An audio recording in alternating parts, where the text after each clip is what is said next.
Metal Deck de Acesco, el entrepiso que se adapta a todo tipo de estructura en la hora de la verdad al oído.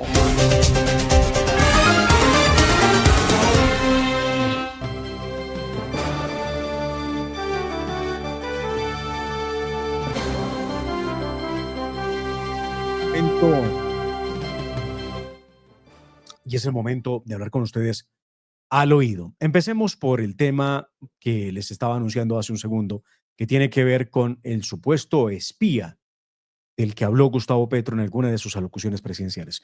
Escuchamos qué fue lo que dijo Petro para ponerlos en contexto de una investigación que ha venido desarrollando Ani Abello, que es una activista política en las redes sociales y que ha puesto de presente cómo ese supuesto espía tiene relación también con temas en el Ecuador y, por supuesto, en el gobierno de Gustavo Petro. Veamos qué fue lo que dijo Gustavo Petro en su momento. Igual que no va a seguir con Thomas Sangre, porque la licitación que estaban haciendo en Cancillería era fraudulenta. Y el canciller, por demorarse en hacerme caso de suspenderla, terminó en un lío que lo llevó fuera por culpa de la Procuraduría y ahora quiere vengarse de mí con sus famosas carticas tontas, porque yo no hago vida social ni privada con el señor Leiva. Solo puedes oír chismes mal contados. Entonces aquí, incluso de un agente de inteligencia español, que le he pedido a DNI que actúe porque estuvo en filas de DNI. Y resulta que maneja dineros de varias agencias y no es fiable. Incluido la información que había sobre Assange en la Embajada de Ecuador en Londres, porque él puso las cámaras.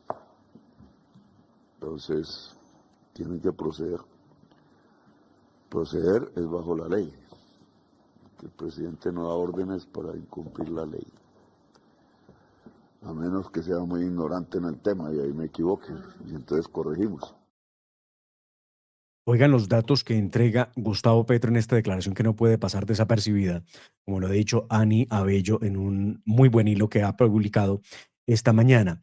Pero escuchemos la declaración anterior a esa que ustedes vieron que es de anoche, anterior en otro Consejo de Ministros, donde Petro habló del ingreso del dinero de alias Papá Pitufo a su campaña política.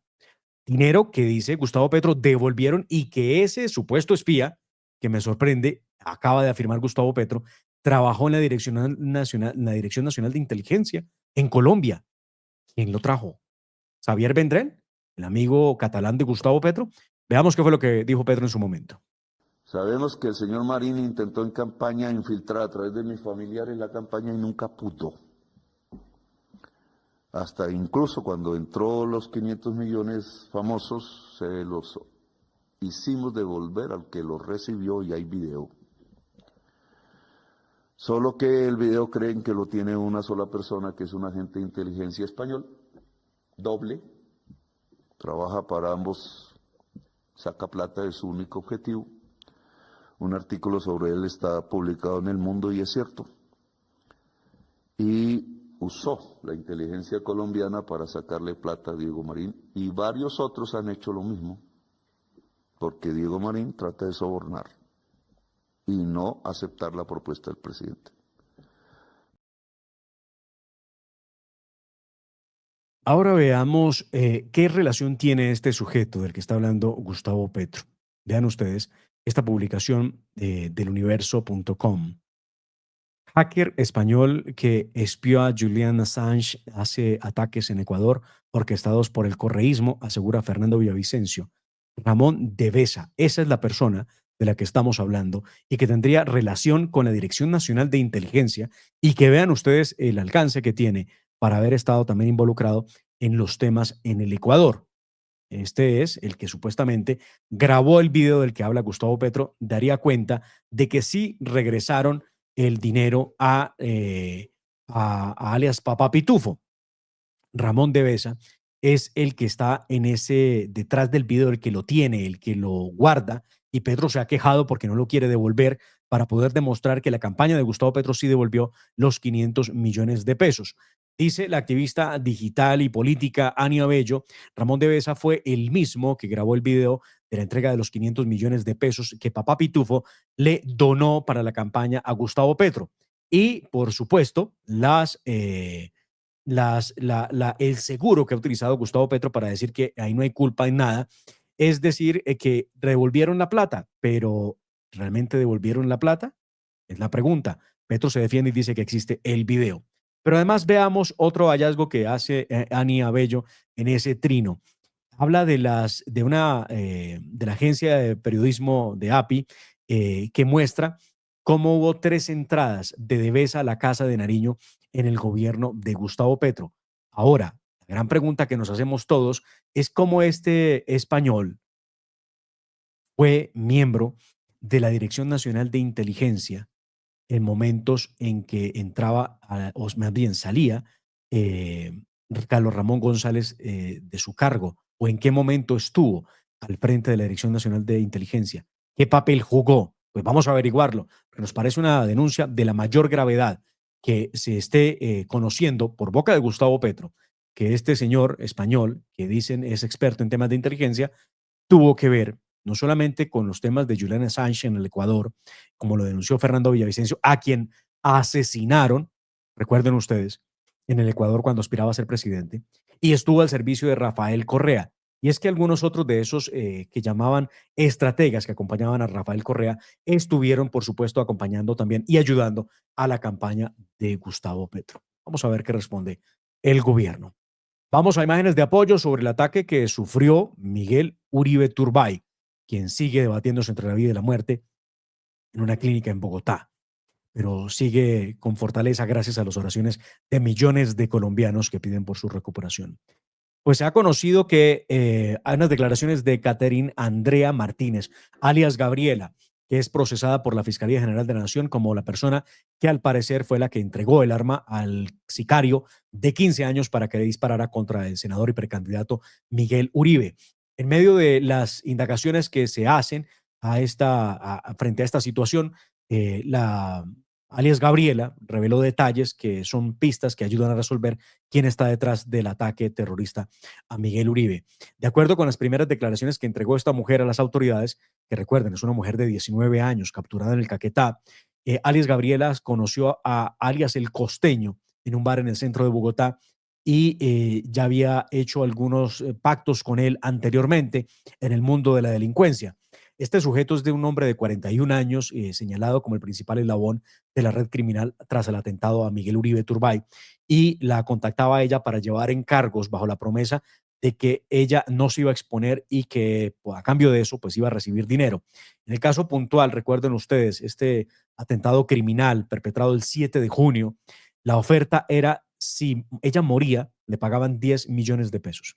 Pero si no moría, le pagaba 600,000 o 700,000 pesos, fue lo que declaró alias Gabriela.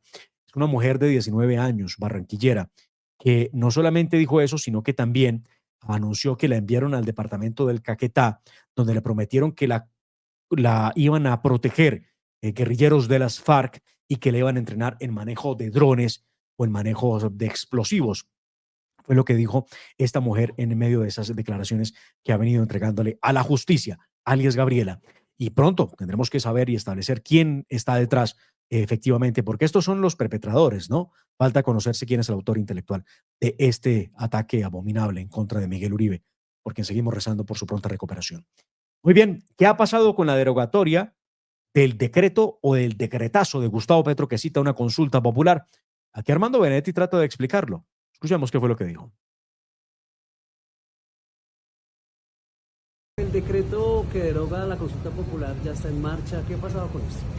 Bueno, pues yo siempre sostuve y dije que quien tenía que tener el control, y para mí debe ser posterior, es la Corte Constitucional. Ya abocó la Corte Constitucional el decreto que convoca la consulta popular.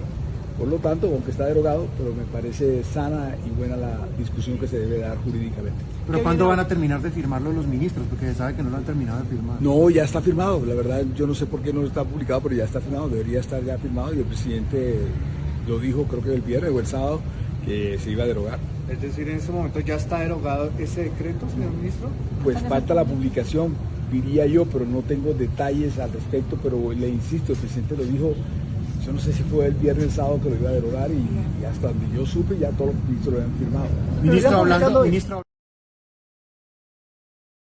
Pues el decretazo no está derogado porque falta la publicación que ordene Gustavo Petro de ese decreto, pero los efectos jurídicos de lo que firmaron los ministros, ¿acaso van a cesar? Evidentemente la justicia tiene que actuar en contra de los ministros. Recuerden ustedes, por ejemplo, la senadora María Fernanda Cabal, precandidata presidencial, presentó denuncia en contra de los ministros por el presunto de prevaricato, en el caso de que firmaron un decreto que iba sin uno de los requisitos, que es el del visto bueno por parte del Senado de la República. Volvamos a temas de seguridad. Jorge Enrique Robledo, precandidato que fue presidencial y quien es el líder de un partido político en Colombia, ex senador de la República, denunció que le disminuyeron su esquema de seguridad. Esto es lo que ha dicho Jorge Enrique Robledo. En torno a eso, pues, les doy una chiva, ¿no? A mí me acaba de llegar una carta de la Unidad Nacional de Protección quitándome la camioneta blindada y ofreciéndome una camioneta corriente. Ese es el gobierno en el que estamos. Muy grave. Entre tanto, avanza el juicio en contra del expresidente Álvaro Uribe Vélez en la etapa de alegatos finales. Y esto fue la solicitud que hizo la fiscal Marlene Orjuela, que es la que lleva el caso en contra del expresidente Álvaro Uribe Vélez. Su dirección han sido concluyentes. Hoy, con pleno respeto de las garantías procesales, comparece el ente fiscal a solicitar de manera clara y firme un sentido de fallo condenatorio contra el ciudadano Álvaro Uribe Vélez en su calidad de determinador de las conductas punibles de fraude procesal, soborno en actuación penal y soborno, conforme a los artículos 453, 444A y 444 del Código Penal colombiano.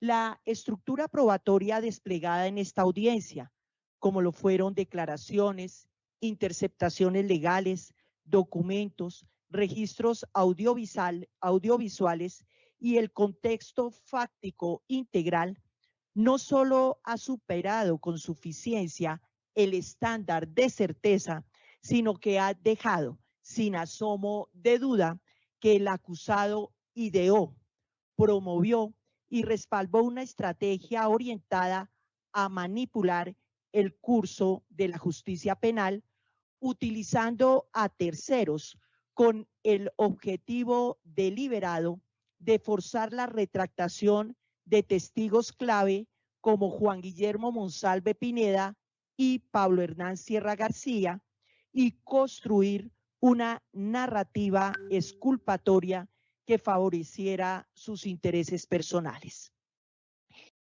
Esa fue la razón que tuvo la fiscal para solicitar la condena al expresidente Álvaro Uribe Vélez. Realmente inaudito este proceso en contra del expresidente Uribe Vélez.